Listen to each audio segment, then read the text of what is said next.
আসসালামু আলাইকুম।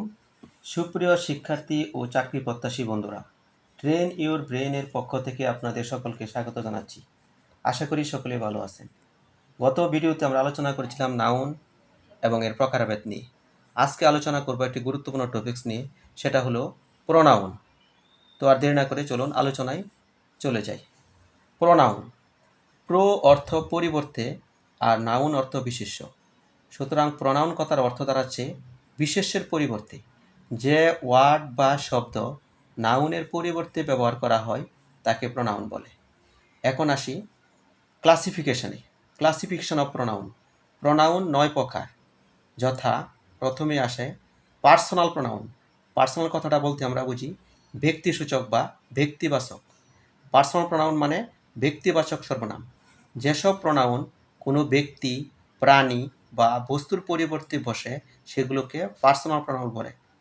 যেমন আই, আমি, উই, আমরা, আস, আমাদিগকে, ইউ, তুমি, হি, সে, হিম, তাকে, সি, সে, হার, তার, দে, তারা, দেম, তাদেরকে, এটসেট্রা।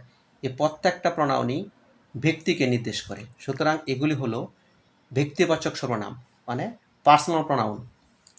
এক্সাম্পলের মাধ্যমে বিষয়টি পরিষ্কার করা যাক। Mister Jamal is a learned man.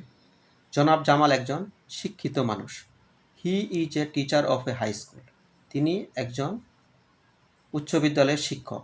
এখানে হি প্রোনাউনটি ব্যবহৃত হয়েছে মিস্টার জামালের পরিবর্তে। মিস্টার জামাল একজন ব্যক্তি, তার পরিবর্তে হি ব্যবহৃত হয়েছে। সুতরাং হি হলো পার্সোনাল প্রোনাউন। ঠিক তদ্রূপ Rana and Kamal are friends. Rana এবং কামাল বন্ধু। They go to school daily. তারা প্রতিদিন স্কুলে যায়। এখানে দে প্রোনাউনটি ব্যবহৃত হয়েছে রানা অ্যান্ড কামাল। রানা এবং কামালের পরিবর্তে দে প্রোনাউনটি ব্যবহৃত হয়েছে। সুতরাং এই দে প্রোনাউনটি হলো ব্যক্তিবাচক প্রোনাউন, পার্সোনাল প্রোনাউন। এবার আসি নাম্বার 2, পজেসিভ প্রোনাউন। পজেসিভ কথাটি আমরা বুঝি মালিকানা বা অধিকার। পজেসিভ প্রোনাউন মানে মালিকানা বা অধিকার সূচক সর্বনাম। যেসব প্রোনাউন কোনো ব্যক্তি, বস্তু বা প্রাণীর অধিকার বোঝানোর জন্য ব্যবহৃত হয় সেগুলোকে পজেসিভ প্রোনাউন বলে। যেমন my, mine, our, ours, your, yours, his, her, hers, their, theirs, its, etcetera. এই প্রত্যেকটি প্রোনাউনই অধিকার বা মালিকানা বোঝায়। অধিকার বা মালিকানা বোঝানোর ক্ষেত্রে এই প্রোনাউনগুলি ব্যবহৃত হয়। যেমন উদাহরণ সাহায্যে আমরা বিষয়টি পরিষ্কার করতে পারি। This is our house. এটি হলো আমাদের বাড়ি। এখানে আওয়ার প্রোনাউনটি মালিকানা বোঝানো হয়েছে। এটি কাদের বাড়ি? আমাদের বাড়ি। This is our house. এই আওয়ার দিয়ে মালিকানা বা অধিকার বোঝানো হয়েছে। সুতরাং আওয়ার হলো positive pronoun. It's mine or hours.